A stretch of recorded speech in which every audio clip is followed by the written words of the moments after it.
Hi guys, welcome to an online webinar that I'm hosting on emotional intelligence and leadership in the workplace. So my name is Ed Kumar, and I am the founder and CEO of Ultra Team Development, which is a business consulting and leadership coaching development company. And I work with individuals on developing emotional intelligence, creating self-awareness, and in a business consulting platform towards building better leaders and taking managerial teams into inspiring and motivational and highly competent, effective leaders. So today we're going to be focusing on emotional intelligence. I'll give you some background on it, and we'll jump right in. So we're going to go into sort of the overall basics of emotional intelligence and the workplace.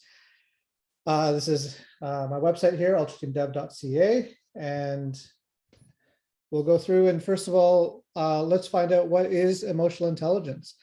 So this is an area that has become a little bit of a buzzword. People are talking about it a lot, and it's being included in a great way in a lot of businesses and in personal self-development. And I'm all for that. So in its simplest format, emotional intelligence is the ability to perceive emotions, to access and generate emotions. So you're able to promote emotional and intellectual growth. So essentially what we're doing is we're making emotions work for us and not against us. We all have them. They're just the way we are as human beings. And the term emotional intelligence was first coined in 1990 by Salovoy and Meyer in a paper that was released back then. Of course, we've all had it since humans have been humans. So it's not like in 1990, the term was representing something that was already there. It wasn't creating something brand new. It just started the point of research and the point of being able to figure it out from that perspective. Daniel Goleman is most famous for his books on emotional intelligence, and has a lot of great material out there, including videos, webinars, and is just very much the sort of the one who really started to pioneer and bring it to the fore, outside of research, but more in an applicable format. That work has continued, and there's a Dr. K.V. Petridis who has developed an assessment which is grounded in trait theory around emotional intelligence. And he is someone who I follow quite closely in what he's doing with his research and the applicability of it. He's getting into some pretty awesome uncovering and researching around the psychology of emotional intelligence. So what are we talking about? We're talking about emotional competency. So this is, how capable are you with emotional intelligence? This is a little bit more cognitive on this side. And so we also want to talk about emotional capacity. So this is, what's the range that you have to work within? So for example, we all feel happiness. We all feel emotionally regulated and deregulated at certain points. And so what's our ability to work within each of those particular factors and aspects of emotional intelligence? And so that's really what we're kind of going to be diving into. And we're going to be talking a little bit about the relationship to leadership and how emotional intelligence can make you a more effective leader. All right, so how do you boil it down very simply? I really like this. This is from a quote that was done in one of the classes that I was involved in a few years back, and it's called just being smart with feelings. So smart, there's a lot of simplicity in the statement, but it goes a little bit deeper. So being smart with something generally means that it is now associated with sort of like your prefrontal cortex and your cognitive ability. And feelings, of course, are something that exist as a physiological aspect in the body. So how do we be smart with those emotional triggers and responses? So I really like that quite a bit. So who am I? Who am I talking to? That's me as a kid. Yes, I had big ears and I was a 70s baby. I played baseball as a kid, and here we go, getting a little bit more into that 80s hair. So I love baseball. I was a pitcher, so kind of in a core position. I also played shortstop, so very active roles. This is my family. My kids are older now. The one on the left, he's 22 and in massage therapy, and the youngest is in senior high school at this point when I'm recording this. And that's my beautiful wife, Simone. That's my family there. So I spent most of my career in hospitality and service between hotels and independent restaurants. And so I've led a lot of teams. I've led teams as small as 5 and 6, and I've led teams up to 160 plus. And have worked with business operations ranging between a few $100,000 up into $10 million plus. And so, yeah, that's really where I cut my teeth and focused on leadership aspects, and learned it from the trenches, sort of boots on the ground, inside out kind of format to developing as a leader. I've also been a lifetime martial artist. Got into martial arts when I was in my late teens or early teens, late tweens, something like that, around 12 and 13, and carried on throughout. And got into ultra running in my 30s.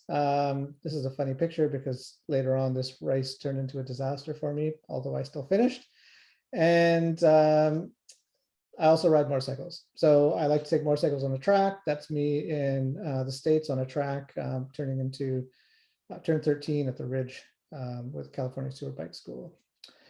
So now I've got my business, Ultra Team Development, and so I'm coaching individuals, and I'm consulting for businesses and leaders, and have applied whatever I've learned over the last 30 years in business management to helping others and providing a service from that perspective.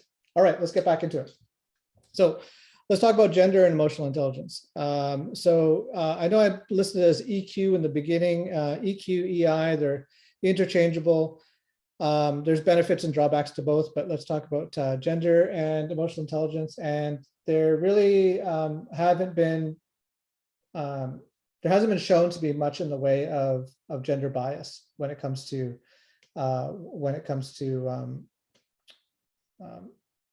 emotional intelligence. And actually, I'm just going to go back one shot here. There have been a few things when it comes to emotional perception that tend to kind of sway slightly towards female, and there's a touch over a lot of the research that shows assertiveness can be a little bit higher in men, but they're so negligible and they're really on the far edges. And in any kind of research, when you're talking about the edges and the what the envelope is on this, there's always going to be that, but there's not enough to say that there's a major difference between gender and emotional intelligence. So everything that we're going to talk about will apply to everyone, essentially. Emotional intelligence and role and job level. Now, this does have some applicability, and it does show that emotional intelligence does tend to create higher job roles. So the greater your capacity, the greater your competency as you develop emotional intelligence, the larger impact it will have on the role and your leadership ceiling. So, of course, there are always exceptions to the rule, but we're talking about sort of the norm at this point. And so emotional intelligence is something that if you are looking at developing your leadership ability, your capacity, and your effectiveness towards your role, then it's definitely, there is a correlation there. Emotional intelligence and style of management. So we're going to get into some leadership styles in a second. And when it comes to styles of management, there are several managerial styles that do lend themselves better to emotional intelligent leadership style. And so we will talk about that. And there are a couple that you should be really aware of and cautious around when it comes to leadership style. So, and again, this is non-specific to gender, and this is non-specific to existing role. This is one of those things where you'll have an opportunity to to start developing these abilities and these managerial styles as you kind of go through. Okay, so let's talk about styles of management because we're going to come back into how these are going to apply to emotional intelligence. And so if you look at the graph here, we've got active and passive on the left. So the further up on the left you go, for the higher up on the scale that you go, the more active the manager has to be. So that leader really has to put in a lot more effort. Passive is like, how much effort are you really taking towards everyone else and that sort of thing. Along the bottom, on the far left, you've got a very friendly and approachable style, a lot more accommodating. And on the far right, you've got a more direct or hostile style. So now by hostile, it just doesn't mean necessarily aggressive, but it can. And by direct, sometimes people do correlate direct and they sort of couple those two words together. And hostile and direct are, so I've used them there as a framework to get some understanding.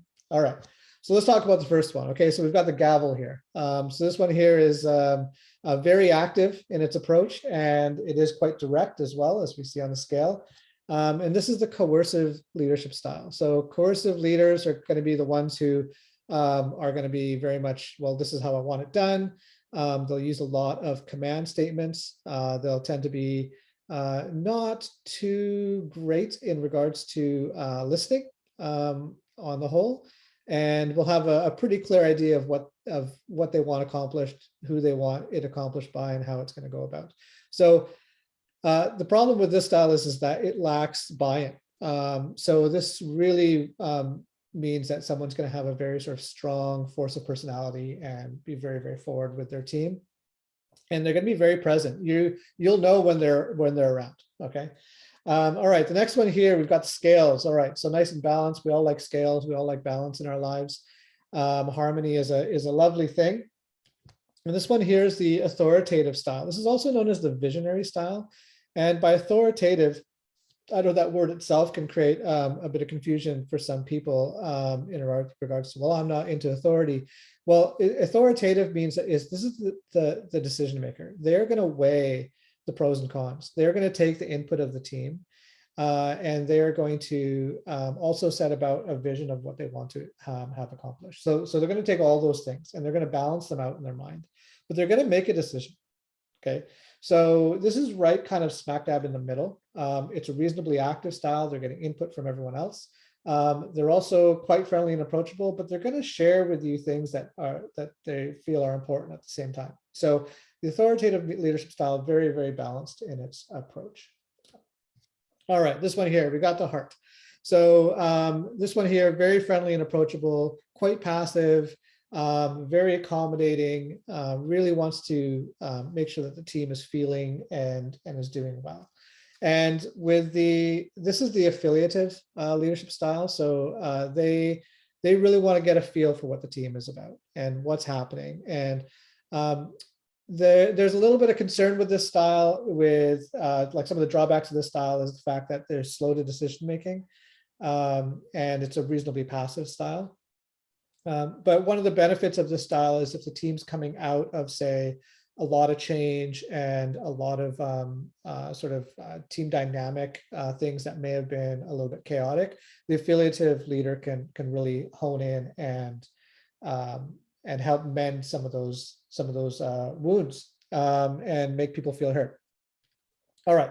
This one here, we got the recycling symbol. All right, so this one here, a lot of information going in and out and around and about. This is the democratic leadership style. This one here really wants to get everyone's input. This is very much ruled by committee. This is an active style, but very friendly and approachable. So this style of leadership is going to get everyone's input, much like the authoritative leadership style. But they will be very reluctant to make a decision until the team has actually decided almost majority or 100% on moving forward on this action. This style has its benefits. People feel heard. They all feel like they have their input. There are some drawbacks to it in regards to the fact that it can turn into a never-ending cycle of process and decision assessment without actually pulling the trigger and saying, okay, let's get this done. All right, down here, we've got someone moving, walking stick, backpack, let's go, okay? So this person is very direct, not very active, and this is the pace setter. Pace setter leaders are like, oftentimes you hear, oh, I lead by example, and that's great if your team can keep up with your example. So pace setters are going to be the ones that set off on the path, look back and see who's with them, and they're going to give value to the people who are still keeping up, and they're going to not really be too concerned by those who are falling behind. Pace setters are often, the ones who will jump into a task because they feel like no one else is really getting it done correctly or to their standard. So now a really great leader is going to incorporate each of these leadership styles relative to when it will apply. So, for example, we've got moments where being an affiliative style leader is going to be a benefit. There'll be times where, yeah, you have to jump in and be the pace setter. You got to start getting momentum and initiative going. There are times when things just have to happen regardless of how people feel about it, and a coercive approach might be necessary in that stance. So all of them are going to have their ability. The most effective leaders are going to be the ones who can dynamically shift. Now, you're going to have one or two of these that you're going to lean towards. I'm sure as you're looking at this now, there's probably a couple on there that you're feeling are the ones that you are more inclined to lean towards. And that's a great place to start. That's where I would start with majority of the leaders. Is I would go, okay, great. Which of these do you feel resonates with you the most? Let's look at some of the habits and how you speak, and take a look at what you do actually with your team. And that's the best way to figure out what's going on with what your leadership style is. Okay, so here we go. Up on the top, middle, last of the bunch. This one here has got the sunshine, and this is the coaching style. This one here, it requires a lot of activity. It's the one that needs the most amount of energy to have happen. It falls right in the middle of the friendly, approachable, hostile, direct element there. And really what that means is that it's going to be both empowering as the coach, but it's also going to be challenging people's stance. So coaching style, one of the drawbacks to it is the fact that it takes a long time. So if you're going to be developing someone, you have to have some patience towards seeing their growth arc. So it's not the fastest way to get things done. Yet it is showing that it has the most long-lasting effect. So because you're really diving into people's philosophy and behaviors at the same time. All right. So when it comes to emotional intelligence, I've got a caution sign beside affiliative. So an affiliative leader can be perhaps lacking in assertiveness. They can perhaps be overly accommodating, and they might be an enabler.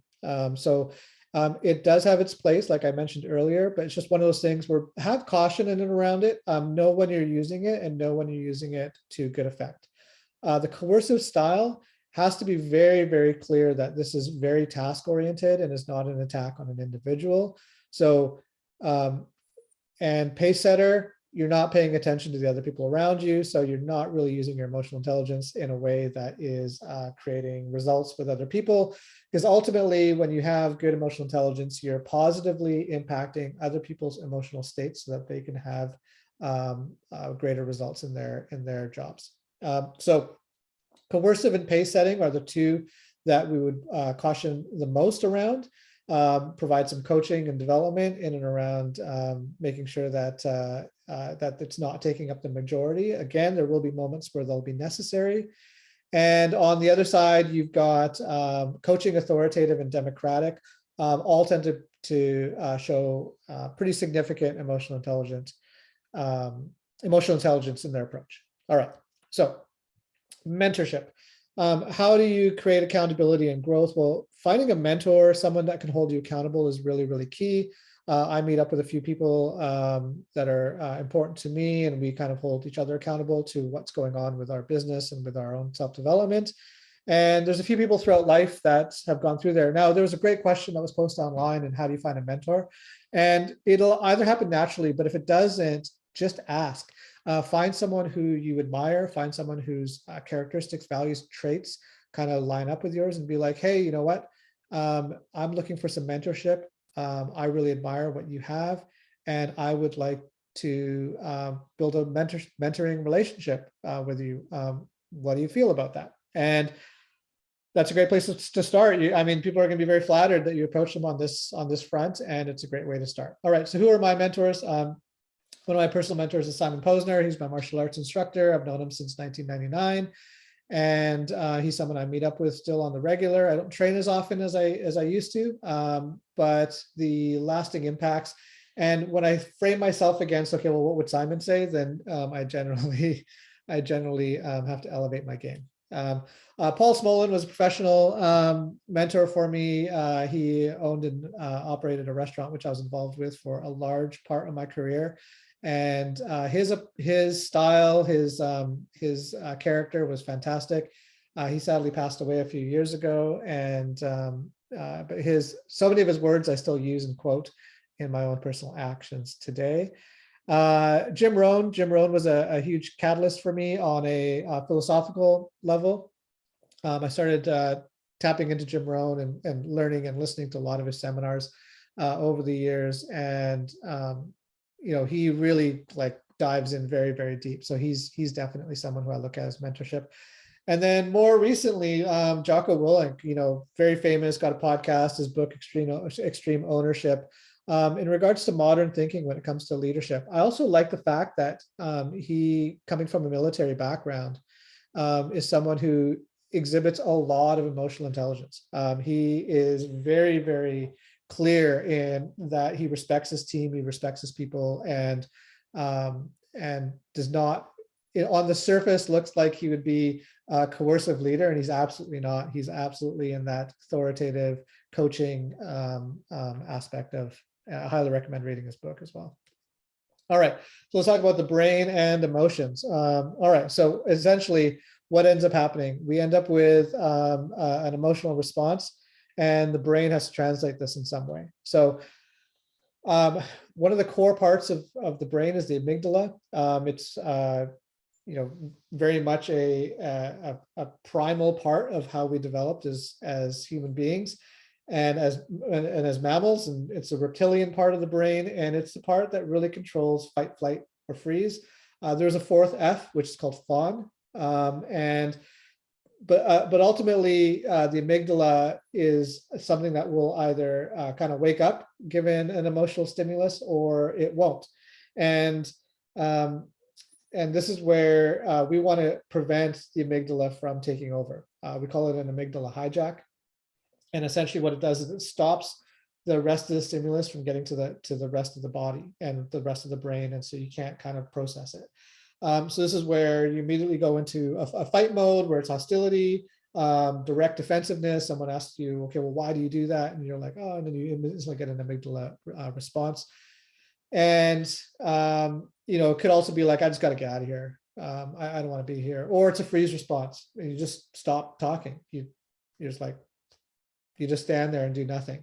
So if you've got a yelly person at work and they start doing something, having an amygdala response is very likely, but it could happen with an email. Now, this was designed as a survival mechanism for us, but we're getting stimulus in today's day and age that is completely different. It's you get an email, you get a text message when you weren't expecting it. Someone walks into your office or into your workspace and says something, or so you're flipping through social media and things are affecting you, and you're getting these mini amygdala responses. Now, the thing is that the more the amygdala triggers, the more the amygdala will trigger. So we want to learn how to process these sort of responses in a more mature and cognitive way. All right, so we've got two other areas of the brain here, the hypothalamus and the hippocampus. So these have to do with emotional center, sort of the mammalian brain started to build about these emotional centers, and the hippocampus has to do with long-term memory. And so the two kind of intercorrelate and they kind of talk to each other. And when you're having an emotional response, it's ultimately a physiological response that's going on. This is something that's developed in a form of therapy called advanced accelerated experiential dynamic psychotherapy. And Hilary Jacobs Handel writes a lot about this in regards to the change triangle. And so a physiological response is happening, a feeling is going on, you're feeling something in the body, and the hypothalamus and the hippocampus are like, well, what does this mean? And where and what happened like this before? And what am I feeling? And it's starting to process this emotional stance. So assuming you haven't had an amygdala hijack, the other parts of the brain are now starting to activate and go, what's actually happening here? So now when these things start to settle, you start to go into the prefrontal cortex. This is our thinking brain. This is the logic side. This is where sometimes when we're trying to rationalize how we feel about something, we have a hard time doing it. It's because we're having an emotional response, which is a physiological sensation in the body that the hypothalamus and the hippocampus are starting to figure out. And then we're going too quick to the prefrontal cortex. So the way that a lot of mindfulness and even emotional intelligence will develop in this way, and the way that I'll coach a lot of my clients, is I'll be like, just rest for a second, like just take a few breaths and just let it process. And that's going to allow the prefrontal cortex to now get involved in a logical and in a way that's going to be actually effective. When you end up with the prefrontal cortex trying to fire too quickly, let's say you're very, very rational, you're very intellectual in your approach, and something is happening and you can't rationalize it, you're going to end up with cognitive dissonance, because what you're trying to rationalize and what you're feeling are not connected. And so it becomes very, very challenging. Now, the other thing is if you're in prefrontal cortex and someone else is an amygdala hijack, you're not going to understand them, perhaps. Maybe you will, but if you're trying to intellectualize, and we've all been there where we've gone, hey, listen, let's just think this through, and the person's actually just feeling something, you have to let them go through the feeling first. Really, really important. Telling someone to calm down when they're in an amygdala hijack is not going to work. It never will. Just think about some time when you ask someone to calm down and they're having an amygdala hijack and they're in fight mode, and they didn't. They actually became worse, and maybe you were that person. So be aware that prefrontal cortex has its place, but we have to go through the steps of going from the bottom to the top in order to get there. All right, so what can emotional intelligence help you with? Well, it can help you with self-awareness. Self-awareness is where I suggest everyone starts. If you know where you are now, and then later on down the road, you have another thing that you take and pay attention to and are like, okay, cool, I'm going to become more self-aware now. That gap is going to immediately show your growth arc. So having these little mini milestones, these almost like mile markers of where you are and where you are now is very important. So are you a dominating person? Are you an accommodating person? Are you someone who's very influential, or do you like to be a little bit more quiet? Are you someone who likes to have a very sort of dynamic work environment, or would you prefer things to be very methodical and repetitive, and so you can get into a rhythm? Well, none of these are independently better or worse or right or wrong relative to anything else, but knowing what you prefer is very, very important. Increasing emotional perception. So the more emotionally perceptive you are, and this is both for yourself and with others, the more effective you're going to be as a leader, because you're going to be able to pick up on cues that are not being said. Someone may say something, and cognitively and intellectually they're saying one thing, but underlying there's going to be another message that's going on there. So you may have someone who says, oh yeah, no, totally, I'm on board, but their tone and their emotions may be revealing something else. And so it's going to allow you to tactfully approach that without being manipulative or prying. Your behavior. So you're going to become more aware of your behavior. You're going to be able to do behavioral adjustments. And behavioral adjustments are things that are observable. So this is like if there was no other insights and you had a video camera and were watching something, you could say, oh, okay, that's what that state that person's in, that's what they're doing. So it's very activity based. And so emotional intelligence will positively impact your behavior. Self-motivation, knowing where you are on the spectrum of self-motivation. How good are you? Are you intrinsically motivated? Are you extrinsically motivated? Do you need external rewards to get you going? Or is it something that you're like, oh, okay, well, this is where I really want to go? Something I work with on in a client model is figuring out, well, what are your values, and then trying to create as many behaviors and actions in and around those values, which can increase self-motivation dramatically, in fact. Perseverance. So we all have that moment where we're like, oh, sheesh. Okay, so this would be an amygdala hijack and just wanting to leave. You're like, no, I don't want to be here. I'm out. So this is the flight part of an amygdala hijack. If you can get into a perseverance stance, perseverance is only necessary when the challenge is on. Otherwise, it's not necessary. There's no need to have perseverance if you're sitting in an inner tube and floating down a stream, because the current is carrying you. It's if you're trying to walk upstream and the current is pushing back against you, that's when you need perseverance. That's when the challenge is on. The energy is moving in a direction that is forcing you to kind of dig deep and pull some reserves out of there. So that's perseverance. Impulse control, is another really important factor when it comes to emotional intelligence. How impulsive are you? Are you going to eat the marshmallow, or are you going to wait? Are you wanting to make a quick decision? And so where do you fall on the spectrum? Now, impulse control is if you have low impulse control, that's a real benefit from perspective of making quick decisions and getting it done, and find where it works for you and where it doesn't work for you. Sometimes we can be a little bit impulsive, and the long-term or even midterm effect of that can work against us. So emotional intelligence can definitely help with that. Steadiness. So this is an overall sense of like feeling, like I said earlier, sort of in harmony. Where am I? How's my steadiness? What sort of, do I feel like I'm on a unbalanced platform moving into this next project, moving into this presentation with my team, moving into this change that's going on? I got to roll out an entirely new set of systems, and where are you on that? So steadiness is important. Dealing with stress is something that we all want to get better at, and understanding stress and understanding, well, which stresses are actually good for me. This is called eustress, EUSTRESS, and it's one of those things that it can actually work for you. And so what's my relationship with stress, and what does that mean? And then your overall well-being. So how happy am I? Am I optimistic? And am I feeling like my sense of self is grounded? And where do I fall on that spectrum? So emotional intelligence development can help with this for sure. And finally, the buzzword around it, and I've left it for very, very late in this presentation and webinar, and that is empathy. Emotional intelligence, yes, has empathy. Empathy is not necessarily agreeing. Empathy is understanding the other person's perspective and stance.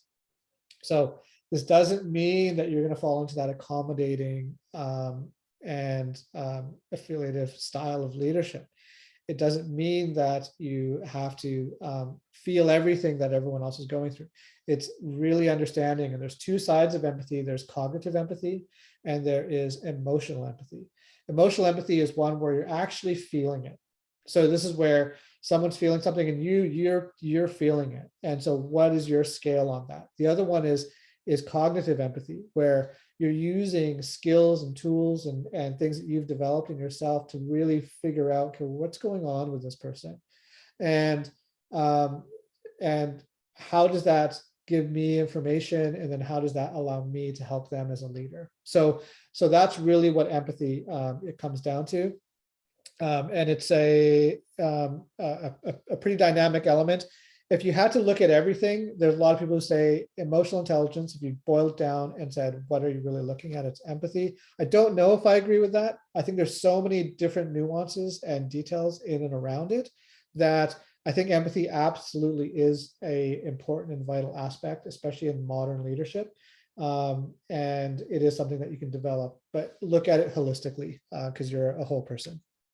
All right, so this is from, I'm an accredited Thomas International Emotional Intelligence. I'm accredited to do an emotional intelligence report with Thomas International, and it's been vetted against the British Psychological Association. And really what you're looking at is you're looking at where do you fall on the average. So I use a North American norm because I'm in North America, I'm in the West Coast of Canada. And so majority of people, it's where do you stand against other people. So for example, if you're in another country and you moved to Canada, in that other country, you may have been very emotionally expressive. However, here you may be below average because you're comparing it to a new norm.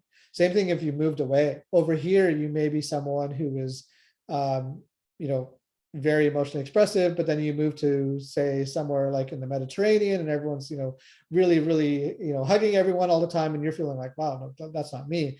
And so you may scale below average there. So it's about where you fall against that average and where you are. So if you're in the above average in a specific area, so for example, let's say that your assertiveness is above average, that's going to have some positives to it. Those will have some wins. It's also going to have some what I call traps, where there's things that you need to be aware of. Now, the same is true with the below average. A lot of times when people get their emotional intelligence report, they're going to go, oh my goodness, I've got these things in below average. Doesn't matter. Below average has benefits. So for example, if you are below average in assertiveness, there's the benefit that you're not always having to put your opinion forward. So you're going to be really great at collaboration. Now, below average assertiveness may work against you in some elements as well, from the perspective of, okay, well, you need to kind of stand up for this because it's going to be better for your team. And you don't, because your assertiveness is below average relative to everyone else around you. So understand that there are wins and traps on both sides of above average and below average, and depending on where you fall on the scale. So that's one of the things that comes out in the report. This is kind of what it looks like. This is one of the ways it looks at. This particular report is mine, actually. So I've got a global score of 73%. So that's my overall. My empathy is actually reasonably low, but I've developed a lot of tactical empathy and a lot of cognitive empathy.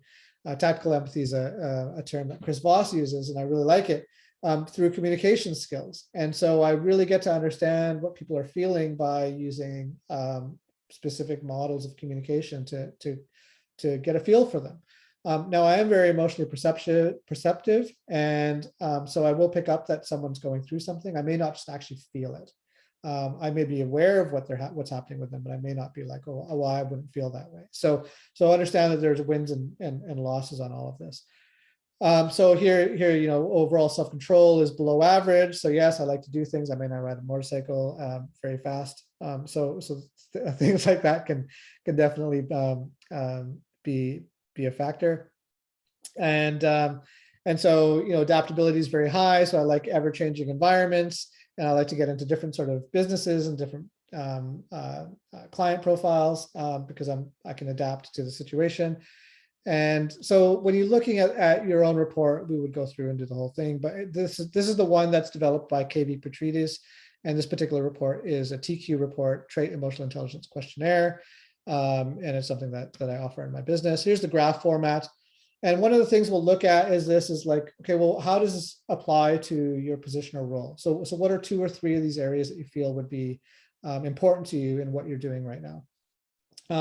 What's a couple of those areas that stand out for you that you feel you want to develop right now?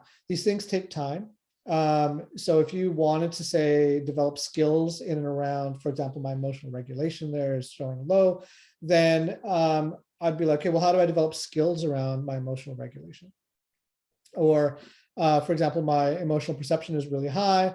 How do I not get so caught up in what I'm perceiving with other people's emotional state?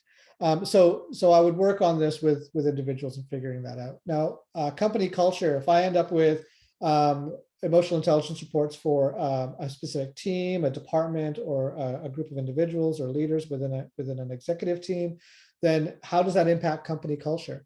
Is the assertiveness really high amongst the whole team, or is it really low amongst the whole team? If it's really low, but one person has it really high, are they perceived as being hostile even when they're not? Or vice versa, is it really high and one person's got it very low in assertiveness? Are they perceived as not being interested?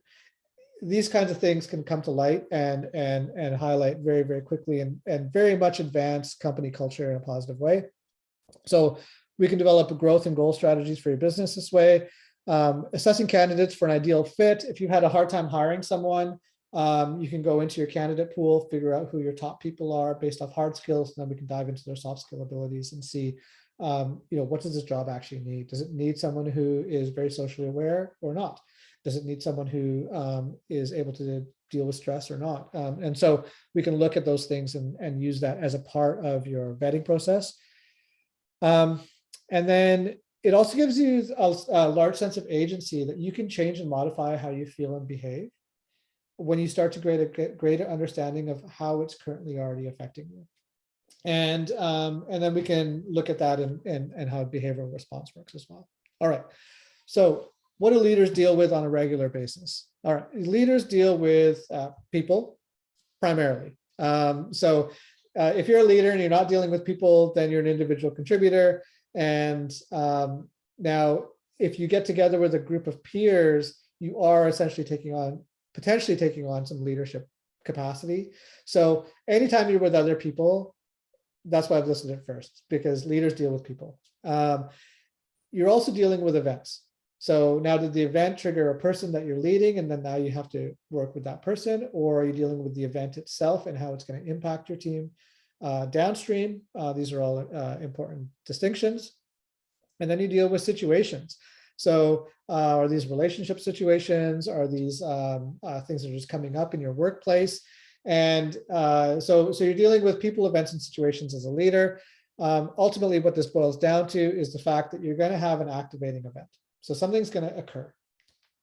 When that occurrence happens, it's going to start processing as an emotion first.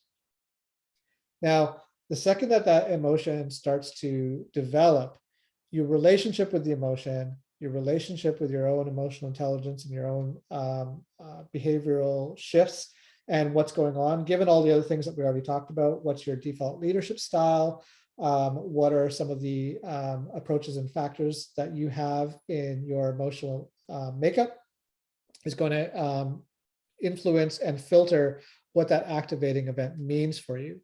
So now the brain starts processing what is going on. Now, is this being processed by the amygdala, where you're falling into fight, flight, or freeze, or fawn?